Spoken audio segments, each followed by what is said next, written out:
America, Iran యుద్ధ సమయంలో Hormuz జలసంధిపై తీవ్ర ఆంక్షలు నెలకొన్నాయి. ముఖ్యంగా ఒమాన్ తీర ప్రాంతంలో ప్రయాణిస్తున్న భారతీయులున్న నౌకలను అమెరికా టార్గెట్ చేసింది. 3 నౌకలపై మిసైళ్లు దాడి చేయగా అందులో ఉన్న 3 భారతీయులు ప్రాణాలు కోల్పోయారు. ఫ్రాన్స్ వేదికగా జరిగిన G7 సదస్సులో ఈ విషయాన్ని భారత ప్రధాని మోడీ ప్రస్తావించారు. ఈ వివాదాల్లో భారతీయులు ప్రాణాలు కోల్పోయారని ఆందోళన వ్యక్తం చేశారు.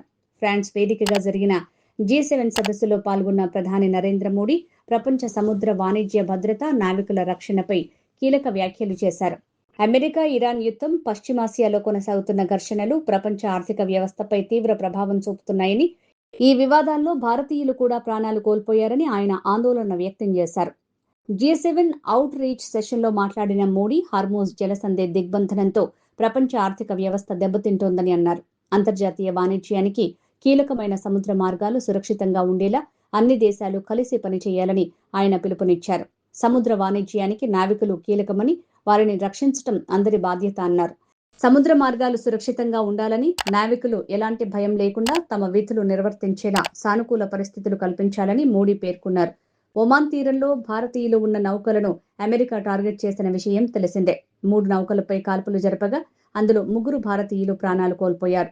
ఈ నేపథ్యంలో G7 వేదికపై మాట్లాడిన మోడీ ఈ ఘర్షణల కారణంగా భారతీయ పౌరులు కూడా ప్రాణాలు కోల్పోయారు అంటూ విచారం వ్యక్తం చేశారు. భారత్ ఎప్పటికీ శాంతి, దౌత్యం, అంతర్జాతీయ సహకారాన్ని నమ్ముతుందని ప్రధాని మోడీ ఈ సందర్భంగా స్పష్టం చేశారు. మాట్లాడుకోవటం ద్వారానే ఏ వివాదానికైనా శాశ్వత పరిష్కారం లభిస్తుందన్నారు. ప్రపంచ దేశాల మధ్య ఆహారం, ఆరోగ్యం, ఆర్థిక అభివృద్ధి వ్యూహాత్మక ఆస్తిగా మారాయని పేర్కొన్నారు. వ్యాపారం, సాంకేతికతను కొన్ని దేశాలు తమ స్వప్రయోజనాల కోసం ఆయుధాలుగా ఉపయోగిస్తున్నారని మోడీ విమర్శించారు. ఈ కారణంతోనే అంతర్జాతీయ వ్యవస్థలో సంక్షోభం ఏర్పడుతుందని చెప్పారు. G7 సమ్మిట్ కు భారత్ కు ప్రత్యేక ఆహ్వానం అందింది. స్లోవేకియా పర్యటన అనంతరం ప్రధాని మోడీ G7 సదస్సుకు హాజరయ్యారు. G7 లో భారత్ సభ్యదేశం కాకపోయినా ఫ్రాన్స్ ఆహ్వానం మేరకు అతిథి దేశంగా ఆహ్వానం అందుకుంది.